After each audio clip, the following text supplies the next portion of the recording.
દ્વારકા જિલ્લાના મુખ્ય મથક જામખંભાળિયા પાસે આવેલા કાગડાધાર ખાતે સોરઠિયા વાણંદ સમાજ દ્વારા 14મા સમૂહ લગ્નોત્સવનું આયોજન કરવામાં આવ્યું હતું, જેમાં 15 નવ દંપતીએ પ્રભુતામાં પગલાં પાડ્યા હતા। ત્યારે આ લગ્નોત્સવમાં દાતાઓ તરફથી કરિયાવર સહિત દાનની સરમાણી વહાવાઈ હતી। આ સમૂહ લગ્નના જમણવારના દાતા મહેશભાઈ નંદાણીયા ખાસ ઉપસ્થિત રહ્યા હતા, જેમનું શાલ ઓઢાડીને સોરઠિયા વાણંદ સમાજ પ્રમુખ સુરેશભાઈ રાઠોડ દ્વારા સન્માન કરવામાં આવ્યું હતું।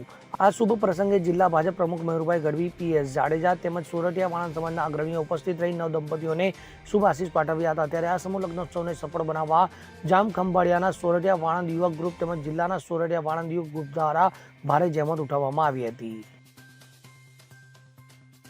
સંજય મર્દનિયા સાથે CN24 ન્યૂઝ, દ્વારકા। હવે જુઓ દેશ દુનિયાની તમામ ખબરો તમારી આંગળીના ટેરવે। ઉઠાવો મોબાઈલ અને ગૂગલ પ્લે સ્ટોર પરથી ડાઉનલોડ કરો અમારી CN24 ન્યૂઝ મોબાઈલ એપ।